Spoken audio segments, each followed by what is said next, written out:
Hey Tube. Well, just to make a long story short, we can keep debating this. Well, this is a recent picture of our sun, and this is in extreme ultraviolet. And what I want you to pay attention to, that is that when you look at this picture here, right? Let's zoom in a little. It clearly on the picture appears that the sun is some sort of round glowing ball in a nuclear activity, hydrogen and helium bombarding each other, and it's supposedly all this mass here is supposedly to burn out in some 4 to 5 billion years from now. And they claim that the sun is now 4.5 billion years old, so it's middle-aged. Well, they are very wise. I mean, they did a carbon-13 test on this one, you know. They went up there and took a sample and took it down in the lab and figured out that it is 4.5 billion years old. I mean, they have no flipping clue, okay? Now, what I did was I took these pictures through Photoshop, and I did another gamma test of my recent picture here. Okay, so this frame here, you see, I have now embossed. And to make matters worse for you, who is definitely in denial, that is that there is no indication on this image here that our sun is a round spherical ball. On the contrary, it looks like a flat disk. And it looks like a disk that is, flat as a disk. And I say the sun is electric, and that is in reality how it works. It's electricity, frequency, radiation. Not radiation of a nuclear combustion, if you like, or fission. Not at all. How it's working exactly, I don't know, but NASA do. But they keep claiming that the sun is nuclear. The sun is electric. Everything is actually electricity, even the human body. Our entire nervous system is functioning by electricity. It's minuscule how much electricity that is running through us, but it is electrical impulses. And that's one of the reasons for why these cell phone towers that is appearing all over the country and all over the world is having an influence on our behavior. Because if you emit a microwave frequency to an organic substance such as humans, animals, you can make them behave in certain manners, and they know about this. And that's why these machines are standing all over and looking like cell phone towers, and they are not. They are part of a mind control system to keep you not thinking for yourself, so they can keep the upper hand and make you seem stupid. Now we take another picture again. This is also extreme ultraviolet. This screen is, in this case, the yellow sun, and I have some 7,000 pictures of this particular image, or not this image, but of these images, and where I found an Ibanez, which is the feathered serpent. You can look that up on Google what that is. That looks like a V or a chevron sign. It's actually a living organism. It's an entity of sorts. The Mayans were depicting the feathered serpent. It's called Ibanez, E-B-A-N-I-S, Ibanez. And I've actually got one sitting on top of the sun. I can show that in another sequence. I haven't got the picture right at hand, but I have it in my photo bucket. I can put a link to that one underneath so you can go see it for yourself. But that's a living entity. Now this image too, I did an embossment on too, and as you clearly see, there is no indication that the sun in this image appears like a sphere. No, it actually looks like a skillet with a lot of stuff glowing or bubbling, boiling, fried inside. And you can't really deny that, can you? No, that's what it looks like. The sun is a disk. It's flat. Period. You can see it here. It's flat. It actually looks like it's concave. Not convex, but concave. You can see that from the edge of the sun going inwards, that is actually falling in. So this is serving like a heat projector. And if you think about the movement of our sun and our moon, according to Enoch, who have seen it for himself back in the days, he said, and he mentioned that twice, that the moon and the sun are equal of size. Now, how's that then possible that we can have solar eclipse? Well, that's because the two disks are covering each other, and that is giving that effect. And yet, when you see the moon in front of the sun on a solar eclipse, it's not entirely covering the sun 100, but 99.9, and that's why you can see this shimmer around by the sun, or what they're calling the diamond ring.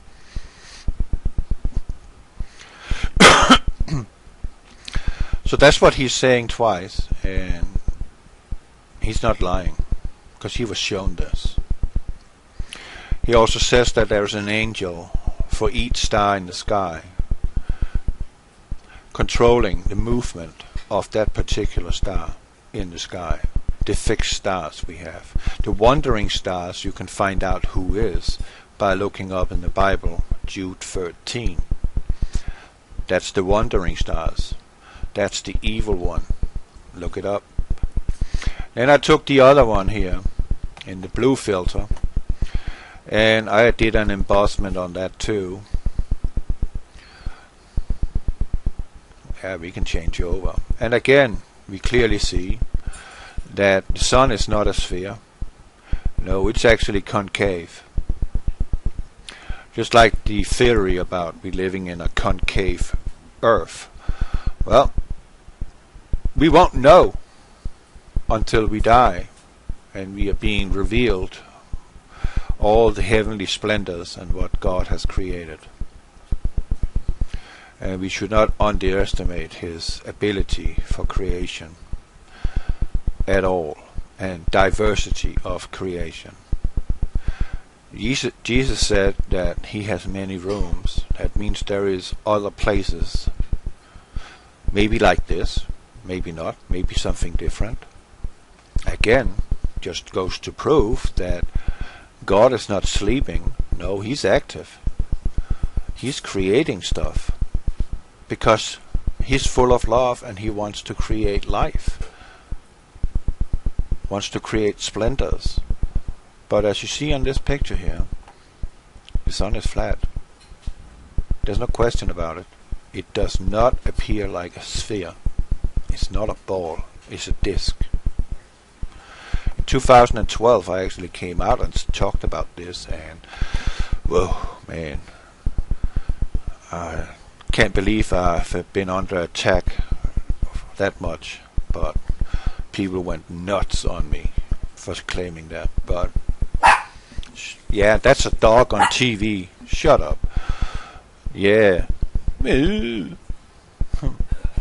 Yeah, every time the dogs see a dog on TV or hear a certain part of music on the commercials, they freak out because they know dogs are appearing. They recognize.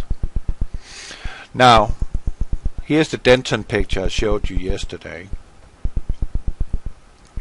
Or today actually, because I uploaded it today. And I could with my naked eye see that there was something above the sun.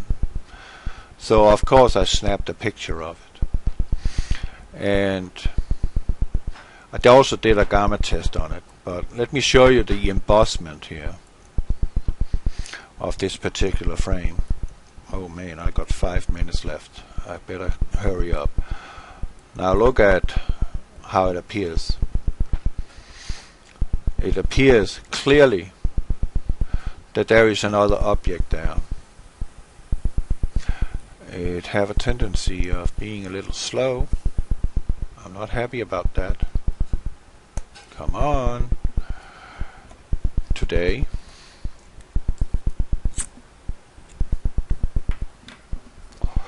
Well, we don't got time for sitting and waiting on it, but you can sense it. Oh, there it is. You can sense that there is an object here hiding behind the sun. Maybe that relates to Jude 13. That might be possible.